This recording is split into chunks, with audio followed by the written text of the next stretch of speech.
with the Constitution and to provide a framework for the effective enhancement of the terms and conditions of service of its disciplined officers. And I undertake that my administration will ensure that we review the law and provide the opportunity for a professional correctional service. And we also wanted to create conditions for effective uptake of new approaches, technologies, and professional skills. I also see a great need to undertake long overdue improvement, expansion, and modernization of prison assets. To do this, we must explore modalities of effecting constitutional, operational, professional, and welfare improvements similar to those experienced in other disciplined forces since the promulgation of the Constitution in 2010. Moreover, rapid expansion and modernization of facilities is similarly overdue, even as other avenues to reduce prison populations are explored. The private-public partnership model for delivering affordable housing will be extended to personnel. This will be a priority uptake of the Ministry of Housing, and I encourage the Ministry of Interior to work with the Ministry of Housing so that we can deliver to the almost 27,000 prison officers who currently live in deplorable conditions or no housing at all. We are also committed to support the correctional service in imparting skills and competencies, as well as preparing inmates for eventual release and successful reintegration. One principal mechanism is the celebrated Kenya Prisons Enterprise, which continues to provide a model for effective skills development and entrepreneurial mentorship. The high quality of the products in the enterprise's showrooms clearly demonstrates the tremendous potential for inmates to discover redemption and seize another chance to become decent, law-abiding, and productive citizens at the end of their sentences.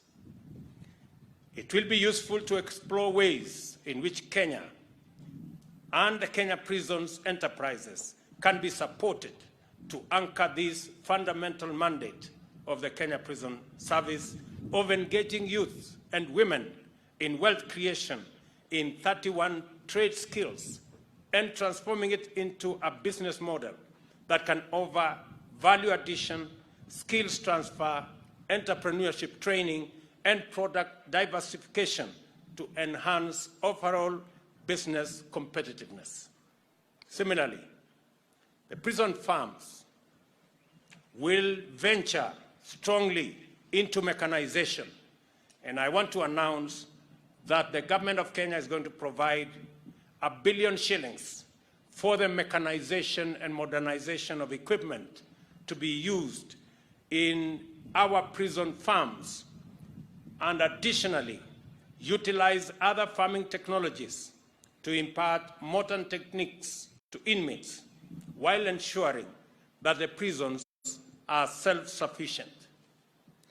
There is no reason that our prison community cannot engage and motivate its members to employ skills and technologies optimally, such that they can even supply surplus produce to the rest of the Kenyan community. It is expected that 10,000 acres of prison land will be mechanized in next year's program, so that we can use our prison facilities to produce food in our quest to ensure there is sufficient, affordable food as we journey towards a food-secure nation and reducing the cost of living in our society. I say this because the promise is already in evidence. I commend the prison service for donating 36 tons of maize and cash, Kenya shillings 500,000, from Magereza Sacco, made to Kenyans who are threatened with starvation.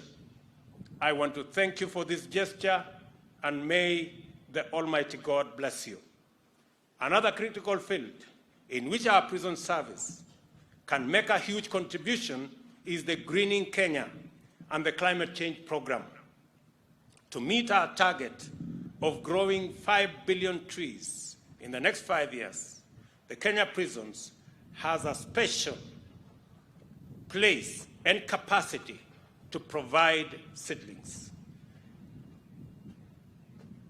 The government of Kenya, through the Ministry of Environment and Forestry, is going to facilitate our prison facilities to be able to produce additional seedlings to cover the deficit that currently exists on the number of trees that are seedlings that are available for this program. I am encouraged to note that you already have 1.2 million seedlings, including 30,000 fruit trees. This demonstration of initiative also points to the positive direction of possibilities when Kenya Prison Service is properly engaged. I also commend the service for implementing the prison child care policy. We will support the enhancement of the policy to make it robust enough in recognizing the fact that the children involved are innocent and free. We must, as a matter of justice, do all we can to make sure that their lives are not adversely impacted in their formative years owing to their mother's incarceration. To the graduates, you need no reminding of the high office that you will assume after completing your training and the immense responsibility that comes with the oath of office that you have sworn to.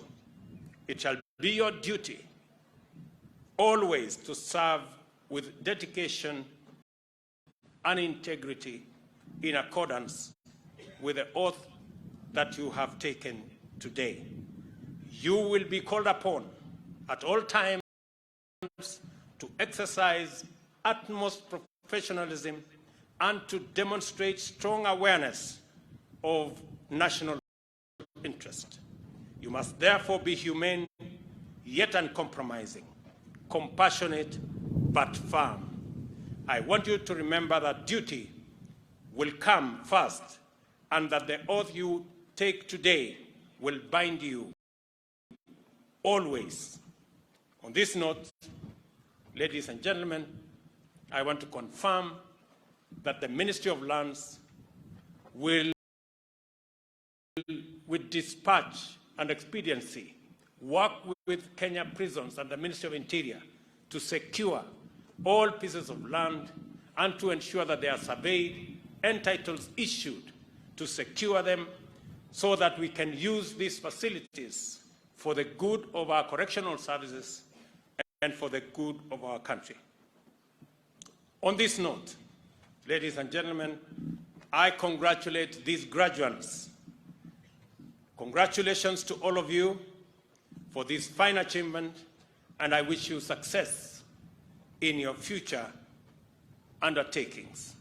And I want to confirm to you that it is our plan to ensure that we enhance the professional capacities, ensure that there is continuous career progression, ensure that the terms of service of all our prison officers, like all our disciplined forces, are taken care of, and ensure that new technologies and new capacities are built to make sure that all that serve in our correctional service have the professional capacity and the wherewithal and the infrastructure to deliver on the correctional services for our country. Thank you very much. God bless you, and God bless our great country, Kenya. Asanteni sana.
Excellent. I have the permission to march off the parade in good time. Excellent.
Mheshimiwa Rais, Parade Commander amekuomba ruhusa kuendelea gwaride katika uga huu.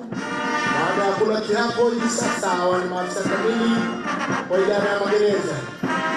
Mheshimiwa Rais, wakiwa wanatembea kwa mwendo wa kasi, tayari kabisa kuja kupiga kwa heri na kwenda kuanza kazi katika station mbalimbali mahala popote watakapotumwa kuitumikia nchi yetu. Karibu Mheshimiwa Rais.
Mheshimiwa Rais mbele kabisa kuongoza gwaride ni Parade Commander mwenyewe.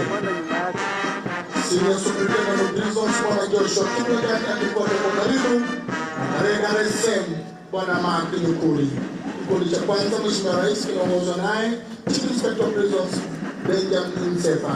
Karibu Mheshimiwa Rais.